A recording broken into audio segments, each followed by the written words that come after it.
The sky turned a hellish orange. Legend says the British officers ate the president's dinner in the White House before torching the building. If Pleasanton had been just 2 hours slower, the Declaration of Independence would have been reduced to ash in the fire that consumed the State Department building. Hidden in a farmhouse. Pleasanton drove through the night, crossing the Potomac River into Virginia. He finally stopped at an old abandoned grist mill, but he worried it wasn't safe enough. He moved the documents again, this time to a private farmhouse in Leesburg, Virginia. He locked the Declaration of Independence in a small guest bedroom and spent the night guarding the door. For those 24 hours, the legal existence of the United States was sitting in a simple wooden house, hidden under a pile of blankets while the capital city burned to the ground. The return of the ghost. When the British finally retreated, Pleasanton brought the documents back.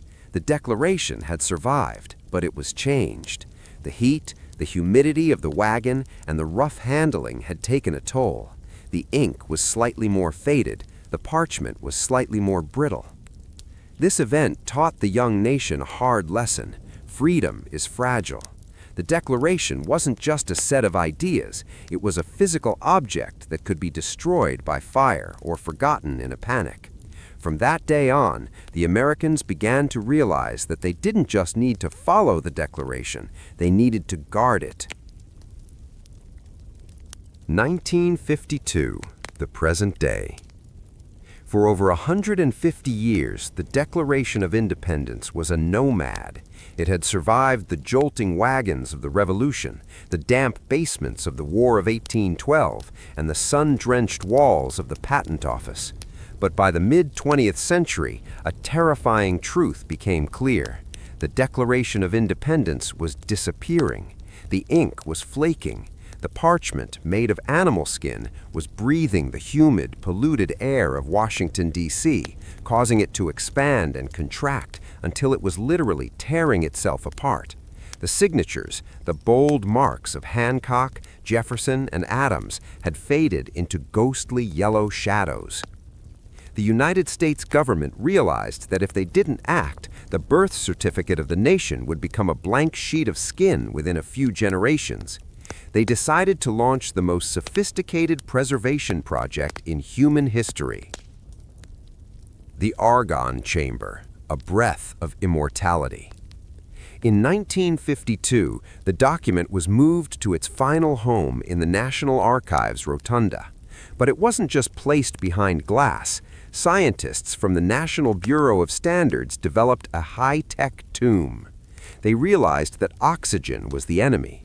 Oxygen causes oxidation, which eats away at organic materials. So they performed a gas exchange. They placed the Declaration in a specially tempered glass case and sucked out every molecule of air. In its place, they pumped in argon, an inert, lazy gas that does not react with anything. Inside that case, time effectively stands still. The Declaration is now breathing the same airless atmosphere found in deep space, protecting it from the rot of the Earth.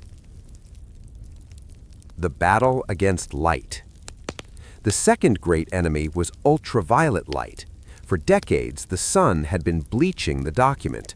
Today, the glass covering the Declaration is treated with multiple layers of specialized coatings that filter out 99% of harmful light rays. When you visit the rotunda today, the lights are kept dim. It feels like a cathedral, but that's not just for atmosphere, it's for survival. Every photon of light that hits the parchment is a tiny hammer blow against the 250-year-old ink. Scientists have even mapped the document using hyperspectral imaging. This technology, originally designed for satellite surveillance, allows experts to see below the faded surface. They can see the original quill strokes and even the tiny drops of spilled ink that Jefferson wiped away in 1776, invisible to the human eye. The 50-ton vault. The most dramatic part of the Declaration's protection is what happens when the sun goes down. If you're a tourist in D.C. at 5:30 p.m., you will see the heavy bronze doors of the archives close. But inside, a secret mechanical dance begins. The Declaration, along with the Constitution and the Bill of Rights, sits on a massive mechanical lift. At the push of a button, the documents are lowered into a reinforced, bomb-proof vault located 20 feet below the floor. This vault is made of 50 tons of steel and reinforced concrete. It is designed to survive a direct nuclear blast, a massive earthquake, or a terrorist attack. Every night, the Charters of Freedom descend into the earth, guarded by armed officers and sensors that can detect a change in temperature of even half a degree. The human handprint, a ghost in the machine. Despite all this high-tech armor, a curious mystery remains. During the intensive scanning of the document, scientists discovered a faint, blurred handprint in the lower left corner. It isn't Jefferson's, and it isn't Hancock's. It's a mystery print, likely left by an unknown worker or a clerk sometime in the 1800s who touched the parchment with a sweaty or oily hand. This smudge is now a permanent part of the document. It serves as a haunting reminder that while we use lasers and argon gas to protect the Declaration today, for most of its life, its survival depended on the simple, flawed hands of ordinary people who understood that this paper was worth saving. Why do we fight time? To an American audience, the science of forever is more than just chemistry and physics. It represents a promise. By spending millions of dollars to keep a faded piece of skin from rotting, the nation is making a statement. The ideas of 1776 must never fade. As long as that ink exists, even if it is invisible to the naked eye, the contract between the government and the people remains in force. We fight the decay of the paper because we fear the decay of the principles. We keep the Declaration in a vacuum to ensure that the pursuit of happiness is never choked out by the atmosphere of the modern world. Thomas Jefferson once wrote that the Declaration of Independence was intended to be a signal of arousing men to burst the chains. He didn't just mean American chains. He meant the chains of every human being on the planet. For the kings of the 18th century, the Declaration wasn't just a political document, it was a virus. Once it was released into the atmosphere, it traveled on the wind, crossing oceans and language barriers, proving that the divine right of kings was a lie. The French explosion, the first echo. The first place the virus landed was France. The French had spent their gold and blood to help America win, but they returned home to a country where the king held absolute power and the people were starving. In 1789, the French people rose up. They didn't just want bread, they wanted the rights of man. A young French nobleman who had fought alongside Washington, the Marquis de Lafayette, sat down to write a new declaration for his own people. He didn't have to look far for inspiration. With the help of Thomas Jefferson, who was then the U.S. Minister to France, Lafayette drafted the Declaration of the Rights of Man and of the Citizen. It was the American Declaration, translated into the language of the French streets.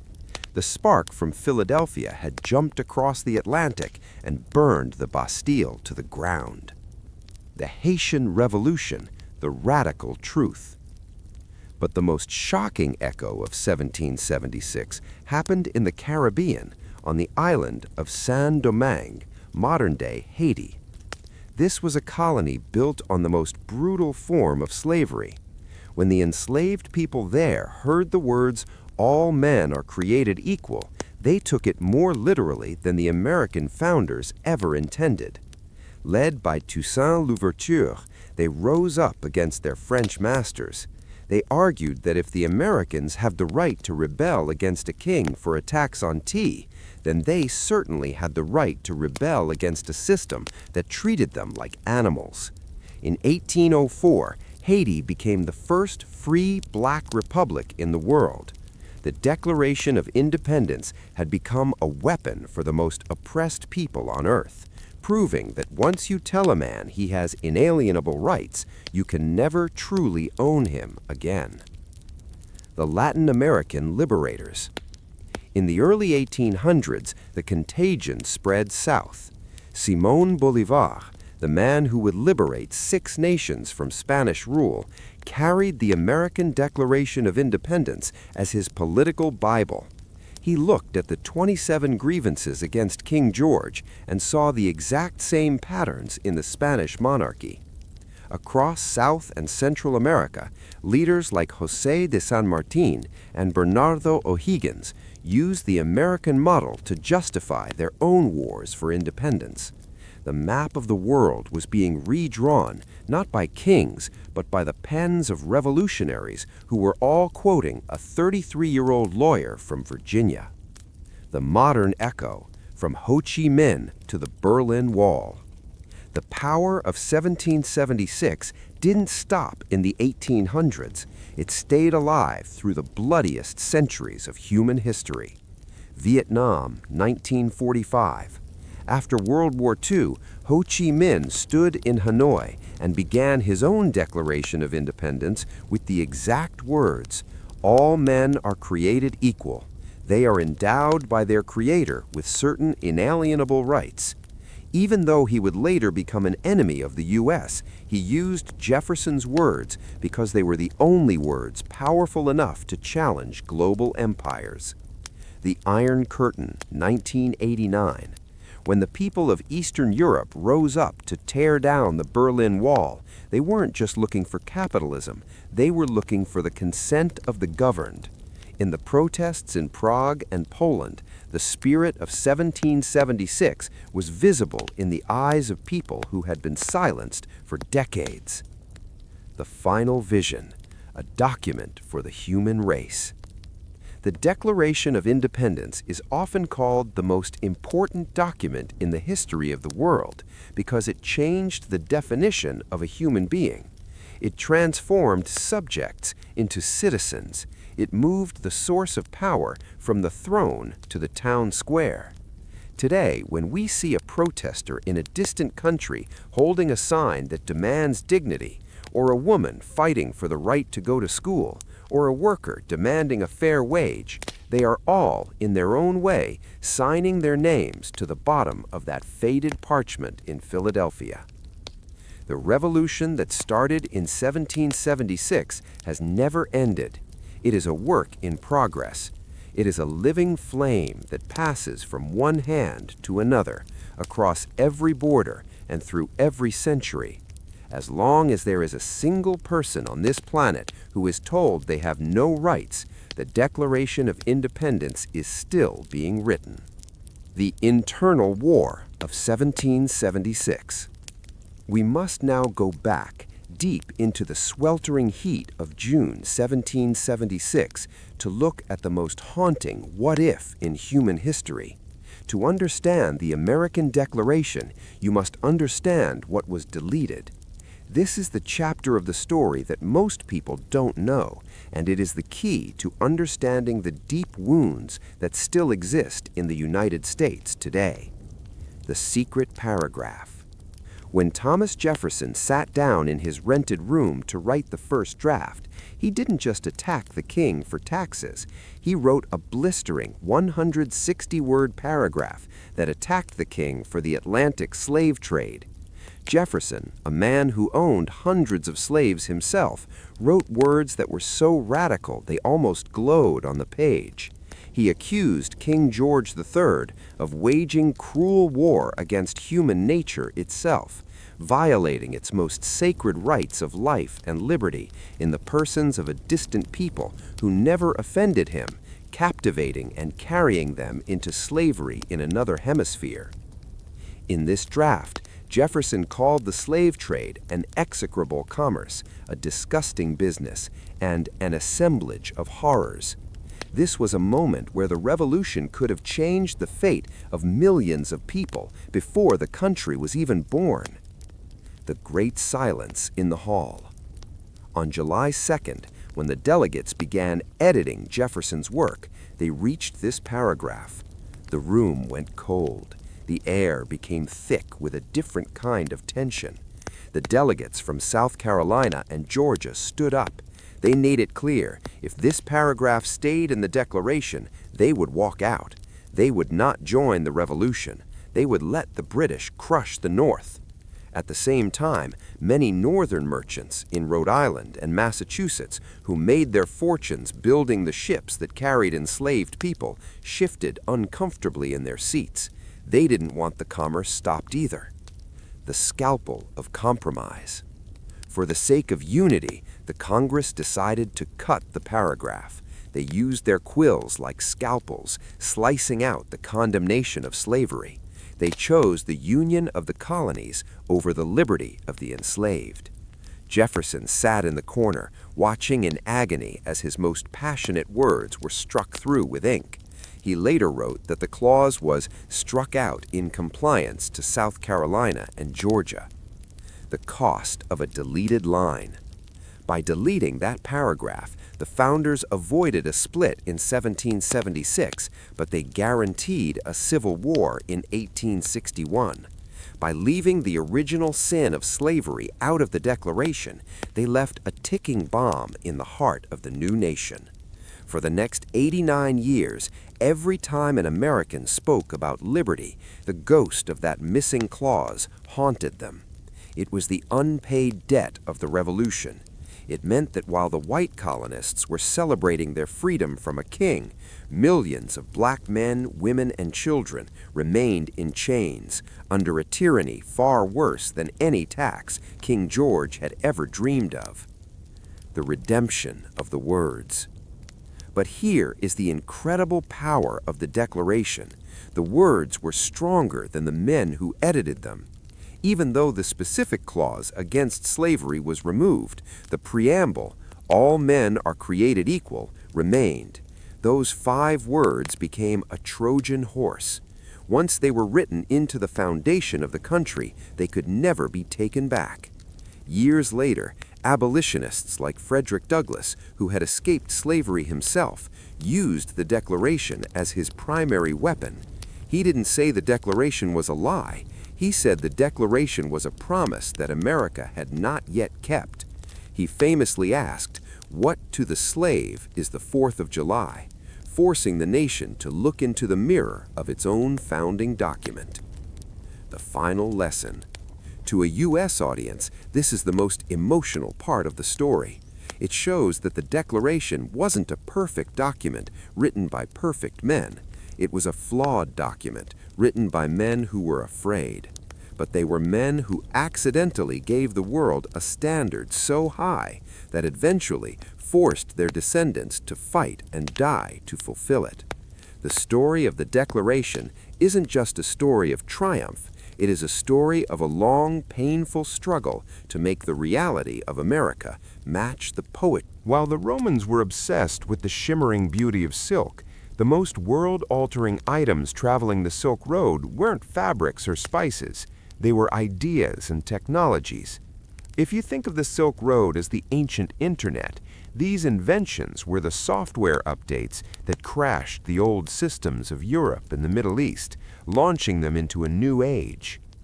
1. The paper revolution. Before the Silk Road, the West wrote on expensive animal skins, parchment, or brittle reeds, papyrus. In 105 AD, a Chinese court official named Kai Lun invented paper. For centuries, China kept this a secret. The secret leaked in 751 AD during the Battle of Talas, where the Arab Abbasid Caliphate defeated a Chinese army. Legend says they captured 2 Chinese papermakers. These prisoners were taken to Samarkand, where the world's first paper mills outside of China were built. Because paper was cheap and easy to produce, it allowed for the mass spread of knowledge. The Islamic golden age of science, math, and medicine was fueled by this Chinese invention. Eventually, paper reached Europe, providing the essential material for the printing press centuries later. Without the Silk Road, your books, your money, and your history might still be written on dried goat skin. 2. The black powder, a deadly gift. Deep in the mountains of China, Taoist monks looking for an elixir of immortality accidentally mixed saltpeter, sulfur, and charcoal. They created gunpowder. At first, it was used for fireworks to scare away evil spirits, but as it traveled along the Silk Road toward the west, it was weaponized. The Mongols were the first to use thunder crash bombs during their conquests. By the time gunpowder reached Europe via the Silk Road in the 13th century, it ended the era of knights in shining armor. Stone castles and iron shields were no match for the chemical energy discovered in a Chinese lab. Most people think of Genghis Khan and the Mongols as simple barbarians who destroyed everything, but in the story of the Silk Road, the Mongols were actually its greatest protectors. 1. The world's largest empire. The Mongols conquered everything from Korea to Hungary. They created the largest contiguous land empire in history. For the first time, the entire length of the Silk Road was under the control of one single government. 2. The Yam, the world's first postal service. The Mongols realized that trade was more valuable than plunder. To keep the Silk Road safe, they created the Yam system. It was a series of relay stations spaced about 25 miles apart, one day's ride. A messenger could ride a horse at full speed, reach a station, jump onto a fresh rested horse, and keep going. Communication that used to take a year now took a few weeks. It was the high-speed broadband of the 13th century. 3. The passport of the Khan. Under Mongol rule, the Silk Road became so safe that historians said a young woman carrying a golden nugget on her head could walk from one end of the empire to the other without being harmed.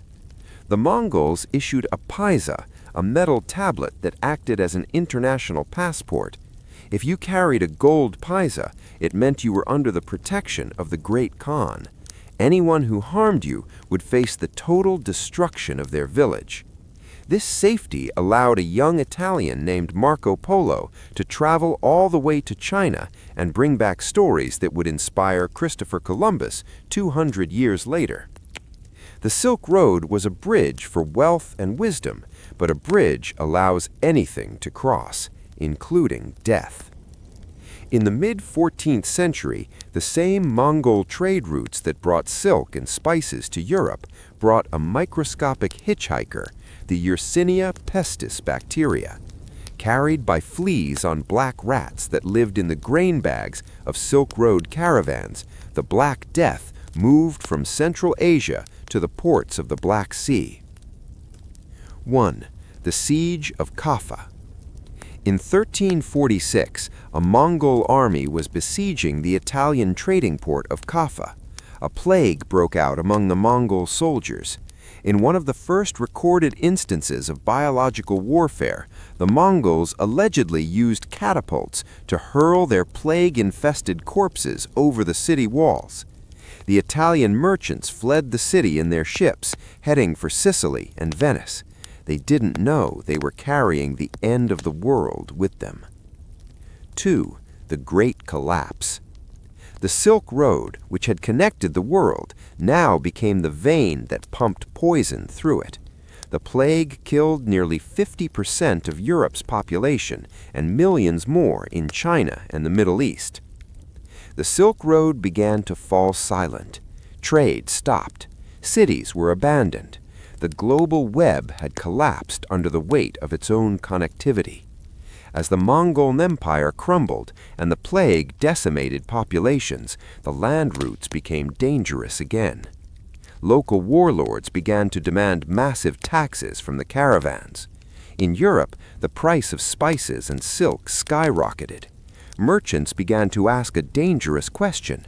Why do we have to walk across deserts and face doocies? Can't we just sail around them? This led to the Age of Discovery. when Vasco da Gama found a sea route to India and Columbus accidentally found the Americas, the Silk Road died. The golden age of the camel was replaced by the age of the ship. The legacy of the road. The Silk Road wasn't just a path of trade, it was the foundation of our modern world. It mixed our genes, our languages, and our religions. It proved that humanity is at its best when we are connected, even if that connectivity comes with risks. July 4, 1826.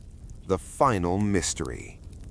As the 50th anniversary of the Declaration of Independence approached, a strange atmosphere settled over the United States. Only 3 of the original 56 signers were still alive: Thomas Jefferson, John Adams, and Charles Carroll. The nation was preparing for a massive celebration, but behind the scenes, a haunting drama was unfolding. One that many people at the time believed was a sign from God or a supernatural seal on the document itself. The rivalry of the giants. Thomas Jefferson, the writer, and John Adams, the voice, had spent their lives as best friends, then bitter political enemies, and finally, in their old age, friends again. They had been writing letters to each other for years, reflecting on what they had done in that hot room in 1776. By June 1826, both men were dying. Jefferson was 83 at Monticello. Adams was 90 in Quincy, Massachusetts.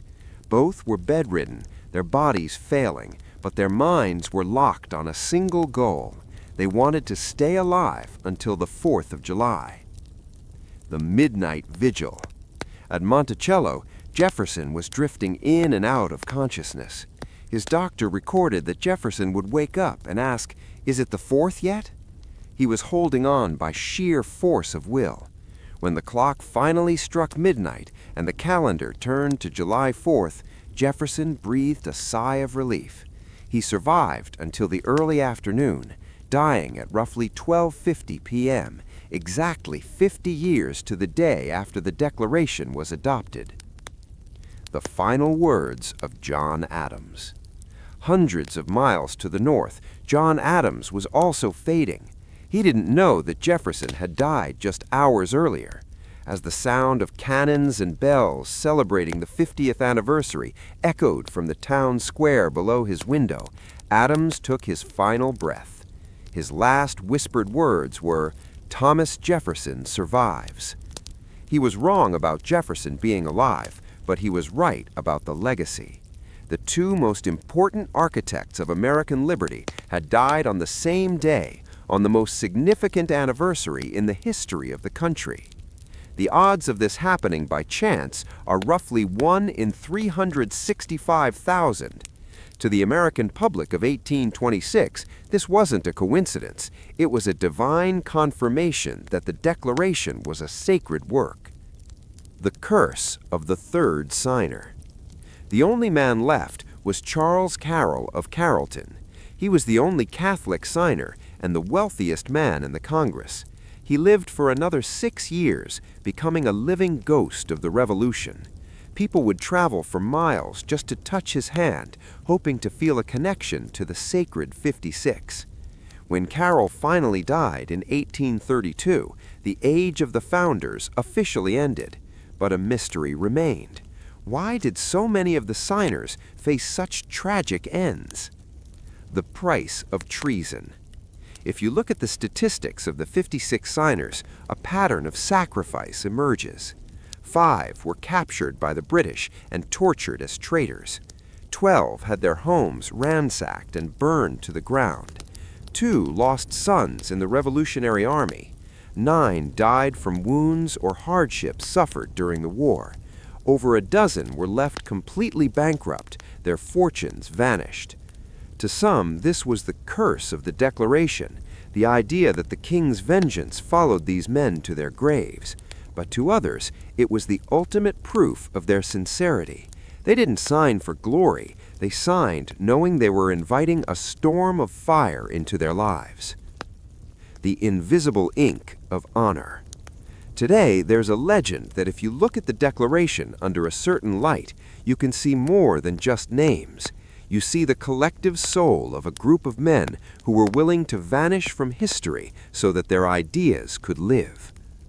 When you stand in front of the parchment at the National Archives, you aren't just looking at a 250-year-old piece of animal skin. You are looking at a document that was paid for in blood, protected by fire, and sealed by a coincidence so strange it defies logic. The curse wasn't that they suffered.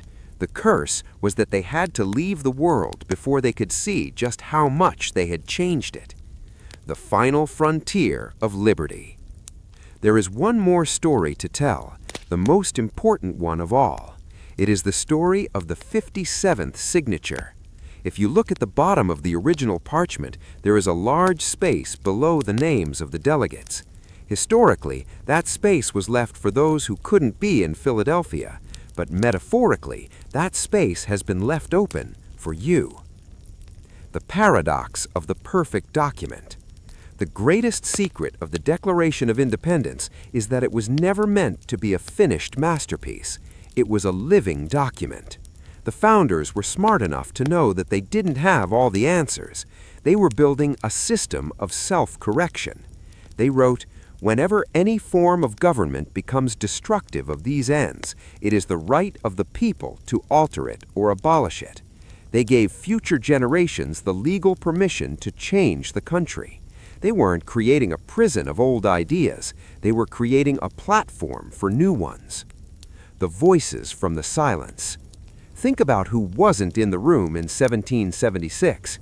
The enslaved, who would later use these very words to break their chains. The women, who would use the preamble to win the right to vote. The immigrants, who would travel thousands of miles across oceans because they believed in the pursuit of happiness more than the people born in America did. In the 250 years since the signing, these silent groups have added their own invisible signatures to the parchment. Every time a person stands up for their rights, they are essentially signing the Declaration of Independence again. The document isn't just a record of what happened in 1776. It's a record of everything that has happened since. The final summary, the cost of the ink. To give your audience a clear takeaway of the stakes we've discussed, here is the final breakdown of the Sacred 56. The sacrifice, the reality. Poverty. 12 signers had their homes totally destroyed. Many died in debt. Prison. 5 signers were captured by the British and held in brutal conditions. Death. 9 signers died from the rigors of the war or the stress of the revolution. Family. Many lost children, wives, and siblings to the fighting and disease of the era. Honor. 0 signers ever defected or took back their signature to save their lives. The ultimate finale. The message to 2026 and beyond. As we approach the 250th anniversary, the semi-quincentennial of the Declaration of Independence, the world is a very different place. We have moved from quills to keyboards, from wooden ships to starships, but the human heart hasn't changed. The Declaration of Independence remains the most dangerous document ever written because it tells the individual that they matter more than the state. It tells the poor person that they are equal to the billionaire. It tells the minority that they are protected from the majority. The closing message for your video should be this. The Declaration of Independence was a gamble. It was a bet made by 56 men that ordinary people could be trusted with power. They didn't win the war with just cannons. They won it with a sentence. Today, that document sits in a vault, but its power isn't in the parchment. It's in your mind. It's in the way you treat your neighbor, the way you question your leaders, and the way you refuse to be silent in the face of injustice. 250 years ago, they pledged their lives, their fortunes, and their sacred honor. Now the quill is in your hand. What will you do with your independence? By mid-June, the heat in the State House had become a physical weight. The delegates were trapped in a room with no ventilation, wearing wool suits and powdered wigs, arguing over the soul of a nation. The initial honeymoon phase of the convention was dead. James Madison's Virginia plan had acted like a lightning bolt, but for the smaller states, the thunder was now rolling in. They felt backed into a corner. If representation in the new government was based purely on population, states like Delaware or New Jersey would be nothing more than vassals to the giants like Virginia. On June 15th, William Paterson of New Jersey stepped forward to lead the counterattack. He presented the New Jersey Plan. It was the polar opposite of Madison's vision. Paterson argued that the United States was a confederacy of equals. He wanted a one-state, one-vote system, the same system that was already failing under the old Articles of Confederation. He wasn't there to build a new empire. He was there to protect his borders. The debate that followed was the most vicious of the summer. James Wilson of Pennsylvania, a man with a sharp legal mind and a piercing gaze, scoffed at the idea. "Are we a nation of people or a nation of artificial state lines?" he demanded. He argued that it was absurd for 180,000 people in Delaware to have the same power as 700,000 people in Virginia. But the small states wouldn't budge. Gunning Bedford Jr. of Delaware, a large, hot-tempered man, leveled a terrifying threat at the big state delegates. He suggested that if the small states didn't get their way, they might look for a foreign ally, implying France or even Britain, to protect them from their own neighbors. The word treason hung in the air.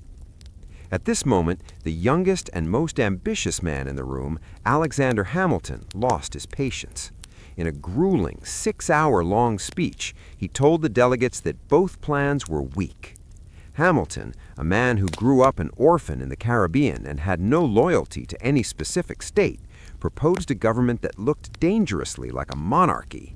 He wanted a president who served for life and a Senate that held absolute power. The room went stone-cold silent.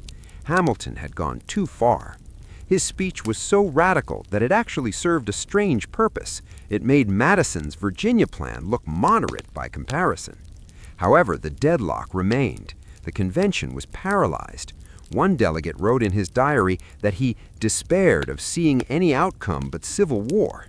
Even Washington, usually a pillar of stoicism, looked defeated. In a private letter, he wrote that he almost repented having any part in the business.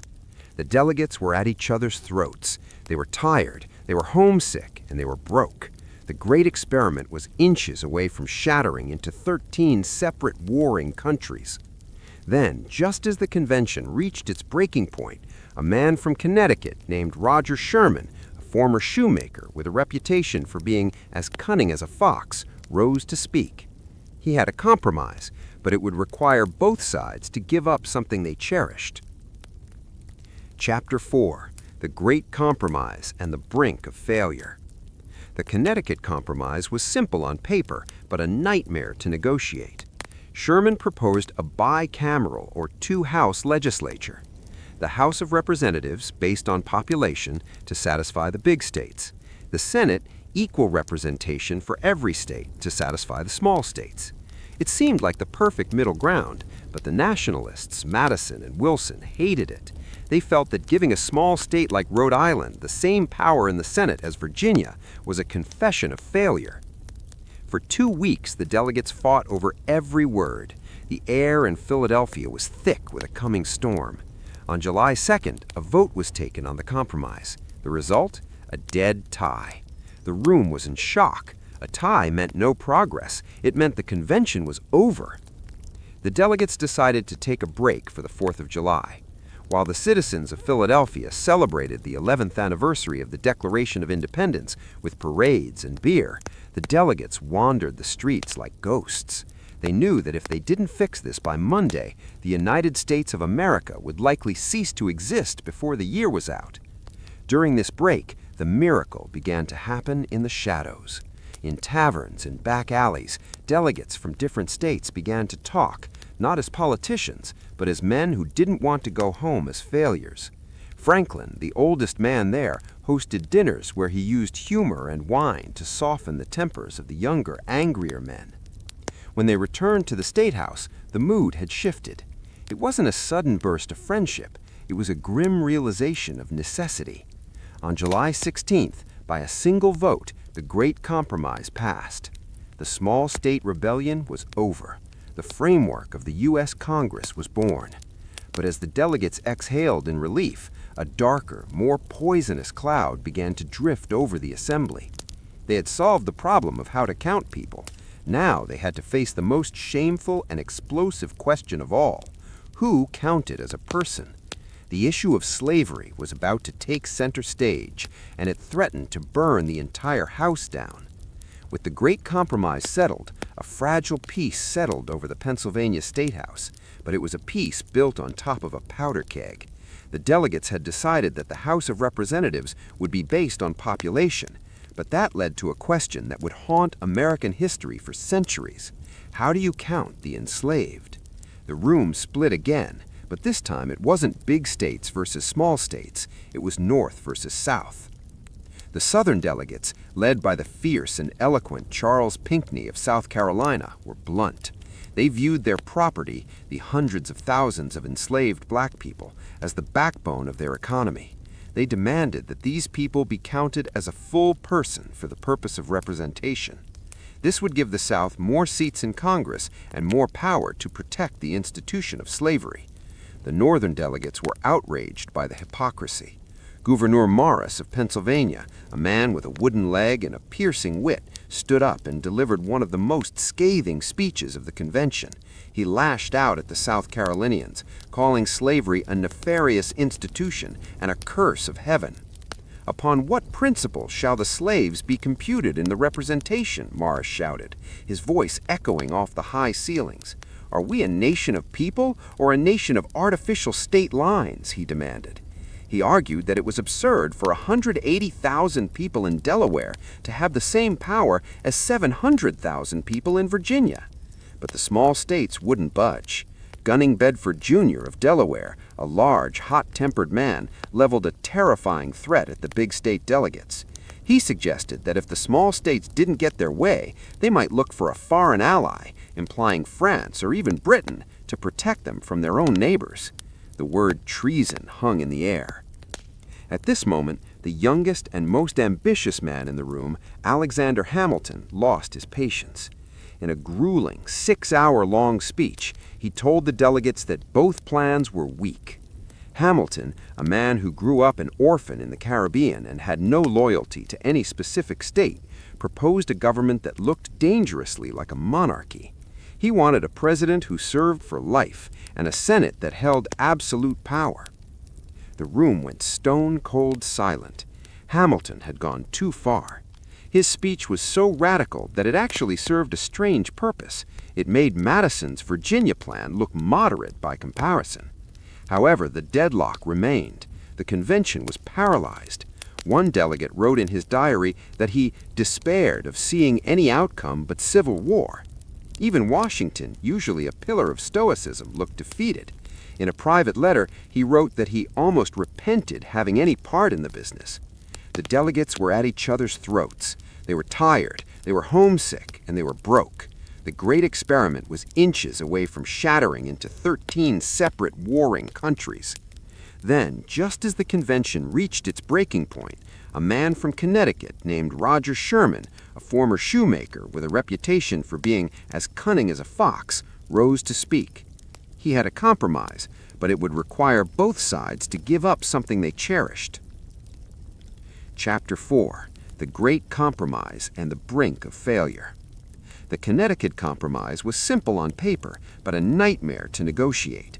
Sherman proposed a bicameral or two-house legislature. The House of Representatives, based on population, to satisfy the big states.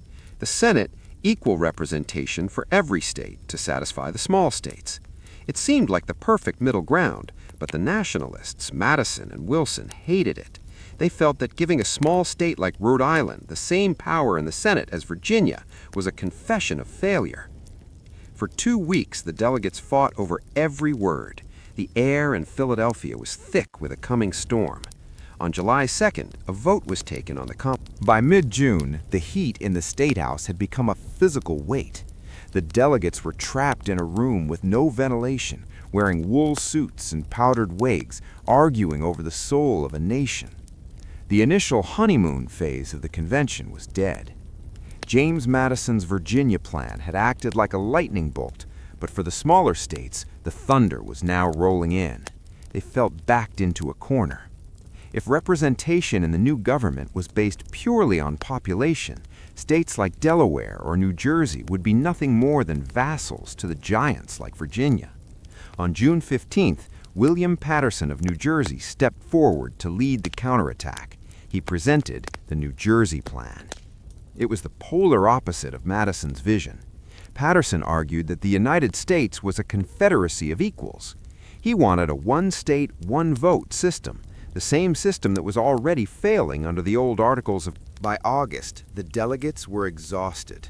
They had a framework for Congress, but they still didn't know who would lead the country. After escaping the tyranny of King George III, the very idea of a president terrified many of them. Some, like Edmund Randolph, argued that a single president was the fetus of monarchy. He wanted a three-person committee to lead. Others, like Alexander Hamilton, wanted a leader with near absolute power. The delegates looked at George Washington. He had been sitting in the president's chair for nearly 3 months, mostly in silence. Every man in that room knew that Washington would be the first president. The only reason they were willing to give the office any power at all was because they trusted him. But they were worried about the next Washington. Who would come after him? What if a demagogue or a fool took the seat? They spent weeks debating the executive branch. Should he have a veto? Yes, but it could be overridden. Should he be elected by the people? The elites feared the mob, so they invented the Electoral College. Could he be removed? The concept of impeachment was born. As the debates dragged on into the dog days of late August, the men were reaching their breaking point. The humidity was unbearable, and the financial cost of staying in Philadelphia was draining their pockets. They began to rush. They formed a committee of style to polish the language. A man named Gouverneur Morris was given the task of writing the final draft. He took the scattered resolutions and transformed them into a masterpiece of English prose. He was the one who penned the iconic opening words, "We the people of the United States." Before those words were written, the draft said, "We the people of the states of New Hampshire, Massachusetts, etc." By changing it to "We the people of the United States," Morris created the idea of a single, unified nation rather than a collection of separate countries. But as the final document was being printed, a new fear emerged. 3 prominent delegates, Randolph, Mason, and Gerry, looked at the final version and realized something was missing. There was no Bill of Rights, no guarantee of free speech, no protection against search and seizure, no right to a trial. The convention had reached the finish line, but 3 of its most important members were about to refuse to sign. The miracle in Philadelphia was about to face its final, agonizing test. The calendar turned to September. The air in Philadelphia finally began to cool, but inside the State House, the atmosphere was frozen in a different kind of tension. The Constitution was no longer a collection of heated arguments. It was now a physical document, 4 pages of parchment meticulously hand-copied by a clerk. On September 12th, George Mason of Virginia, the man who had written Virginia's own Declaration of Rights, stood up. His face was etched with worry. He pointed out a glaring, dangerous omission. It would give great quiet to the people, he argued, if the Constitution were prefaced with a Bill of Rights. The room groaned. The delegates were packed and ready to go home. They had been away from their families and businesses for nearly 4 months. Madison and the others argued that a Bill of Rights was unnecessary. After all, the Constitution didn't give the government the power to restrict speech or religion, so why forbid it? It was a massive tactical error.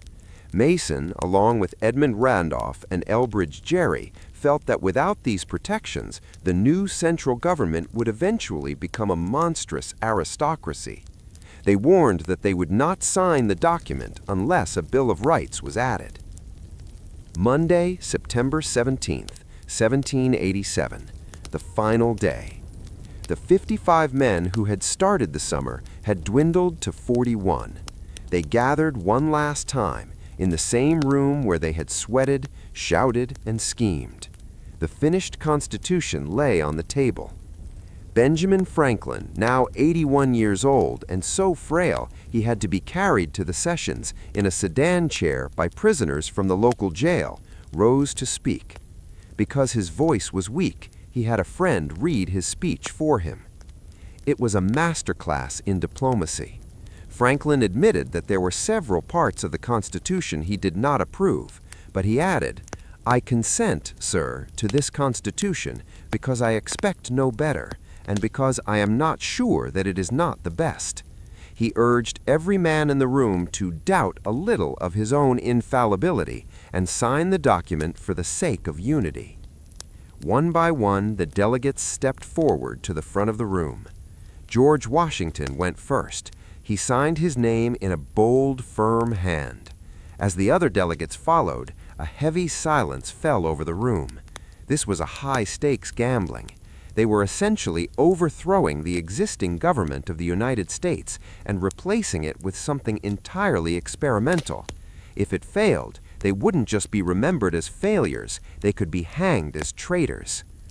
When it was Edmund Randolph's turn, he shook his head. He refused to sign. George Mason and Elbridge Gerry followed suit. Out of the 41 men present, 38 signed their names.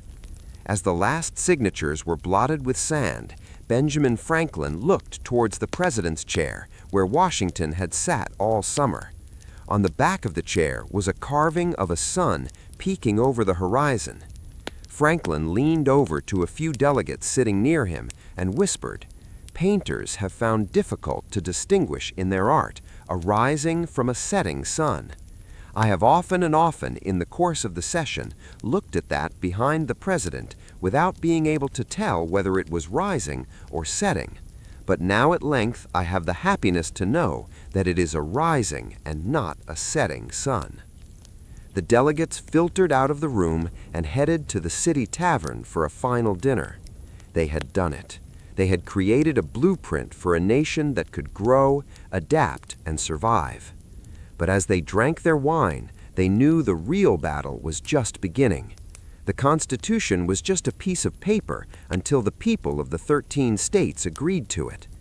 Outside the doors of the State House, the American public was waiting, and they had no idea what had just been decided behind those locked windows. As Franklin walked out into the street, a woman named Mrs. Powell approached him. "Well, doctor," she asked, "what have we got, a republic or a monarchy?" Franklin's response was a chilling warning that echoes through American history to this very day. A republic, if you can keep it. The aftermath, a nation reborn. The story doesn't end in that room. The fight moved to the streets, to the newspapers, and to the state conventions. It gave birth to the first political parties, the Federalists and the Anti-Federalists. Eventually, Madison would realize his mistake and draft the Bill of Rights to ensure the Constitution's survival. The document created in that hot Philadelphia summer would go on to become the oldest written Constitution still in use in the world today. It was a miracle, not because the men were perfect, but because they found a way to disagree without destroying each other.